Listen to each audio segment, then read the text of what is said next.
A major story we are following this morning. The Washington Post is reporting that Manhattan's top prosecutor has now convened a grand jury to decide whether to indict former President Trump or possibly others associated with the Trump Organization. Prosecutors have been looking into whether the Trump Organization misled lenders and insurance companies about the value of its properties and if they paid appropriate taxes based on all of that. With us now on the political side of this big development, Amanda Carpenter, political columnist for The Bulwark. Good morning, Amanda. You saw the response from Trump calling it a witch hunt. That's not a surprise. What I'm interested in is what this is going to mean for the Republican Party. I mean, it just seems like another diversion, and clearly Trump is going to want them to rally to his defense. Yeah, and I don't think it'll be that difficult, Poppy. I think for a lot of Republican voters, Trump supporters, this has the air of, well, here we go again. I mean, there's a lot of investigation fatigue out there. You have to remember, we've been through the Mueller investigation, impeachment 1, impeachment 2. We're talking about a January 6th commission. This investigation, there's another parallel one in New York. There's going to be one in Georgia coming up with a recount. I mean, it all sort of blurs together.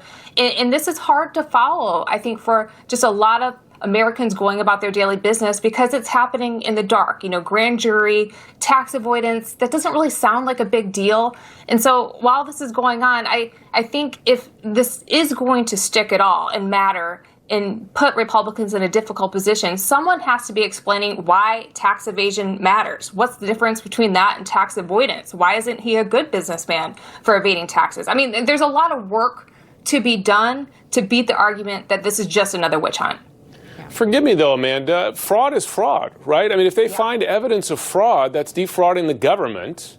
Mm-hmm. And, you know, if you reach an indictment, you do need to reach a certain standard to reach an indictment. I wonder, you know, listen, and I hear you, trust me, because each of those previous investigations, I mean, I suppose you could say the impeachments did reach an indictment. That is, in effect, what an impeachment was, but he was acquitted in the Senate.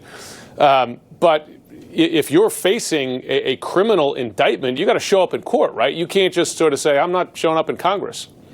Yeah, and no one plays the victim better than Donald Trump. We've seen that. This is why I'm saying there has to be a lot of just education about why this should matter to Americans. Why does fraud matter? Who pays the cost? Why should Donald Trump have to pay his taxes? I mean, it just feels like Groundhog Day to me. And trust me, I think these things are extremely important. But I also understand public messaging and that it has to be made to deal with the lives of the everyday person and why it matters and why we should care. Because these arguments just don't make themselves. And how many times have we waited to see like, oh, well, Donald Trump will do this and then people will understand and Republicans will pay the price? No, that doesn't happen in a vacuum.